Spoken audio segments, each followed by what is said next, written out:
Okay, so this is Traction Tools.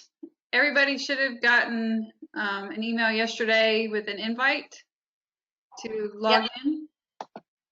It's pretty simple. If you haven't already, then go ahead and log in.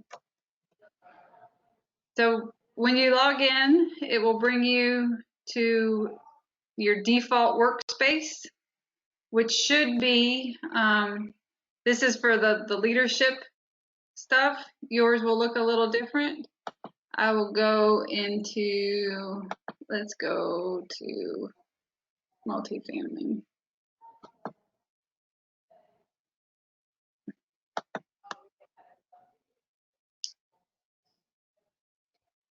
So Kelly, when you log in, this is the scorecard that you should see whenever it does come up.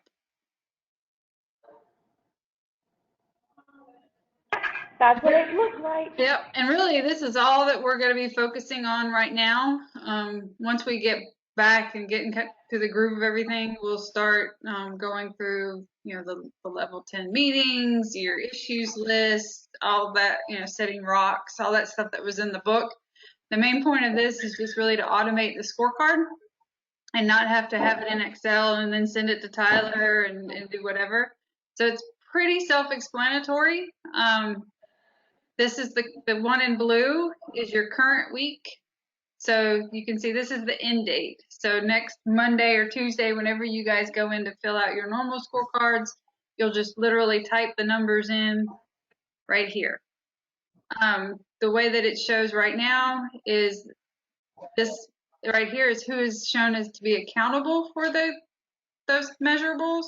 So if Ryan were to log in, then he can see that he's accountable and he can actually drop in these numbers himself, so that you don't have just one Excel file. You can actually put the people that are responsible for the number in charge of logging into the system and filling out their portion of the scorecard on their own. So one kind of neat thing that we have, that the way that this works is like this Airsley Loss Phase 1 occupancy number, that actually ties not only up to our leadership, but also to the residential marketing meeting. So you just type the number in one spot and it will pre-fill it in all of the other locations that it's tied to. So you don't have to go to the individual scorecards to update numbers. You just update it in one place.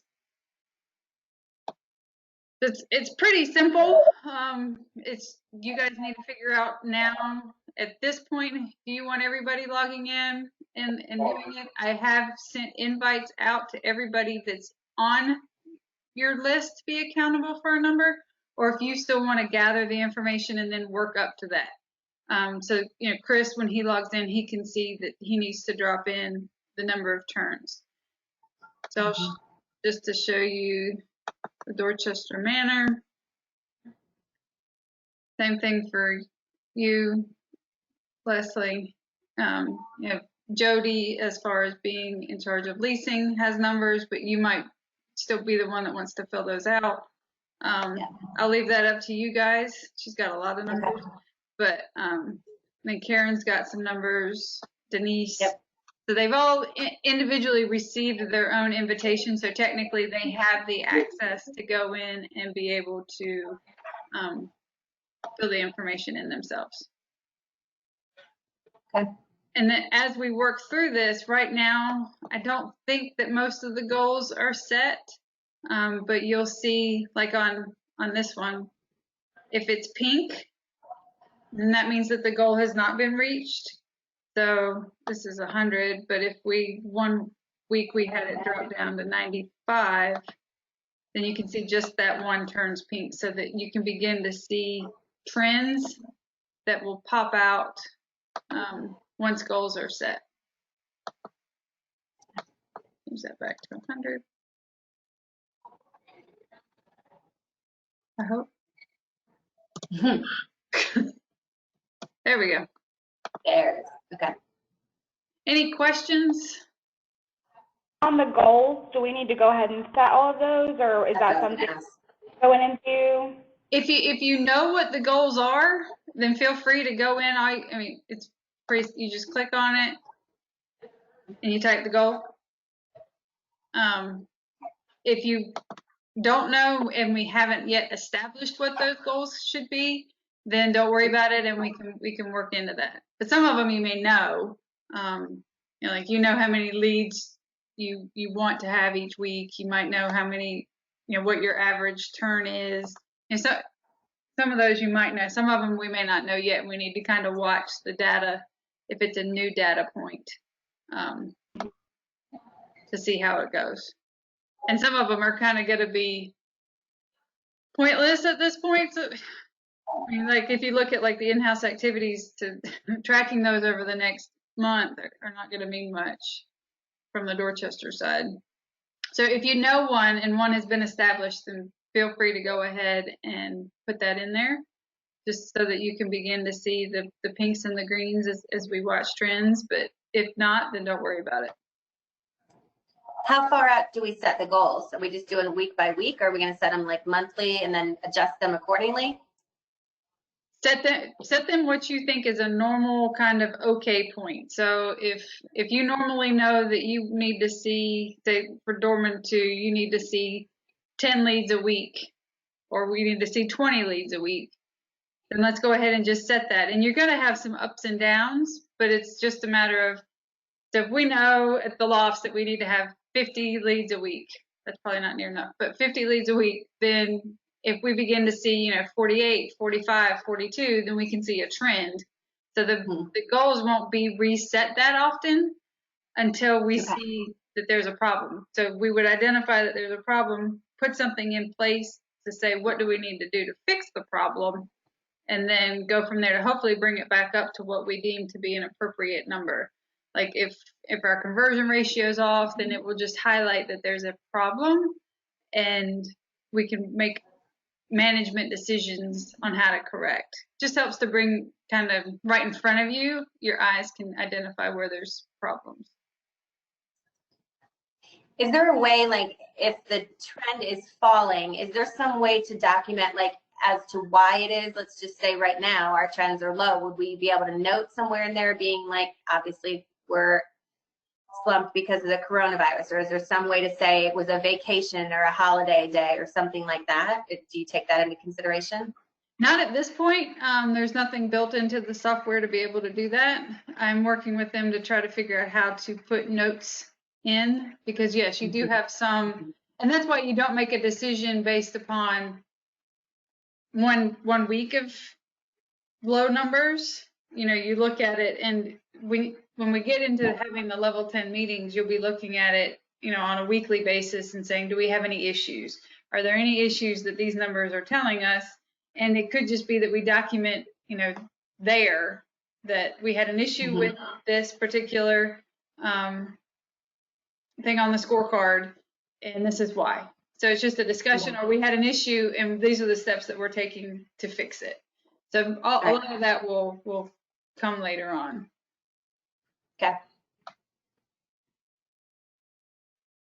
So just to kind of to show you the way that, because you guys both read the book, right? I have not read it. Okay. Box. Did you read it, Kelly? Not yet. I have it on my desk. Okay. So when you go through the meeting, here, let me actually start a meeting. Let me go back. So you'll start your meeting, and then you'll get into this scorecard. Oh, let me start it. And then we'll get into the scorecard. And what can happen is you can say, okay, we need to make there's an issue right here. And you can actually put it on the issues list, so that when you go through your meeting, you can say this is a problem, and then you get to your issues list and you say, okay, we need to talk about this. Okay. So right now there's not a place to put notes in here. They would have to live within the meetings, and that part you guys aren't having to do that yet. That's okay. Camera.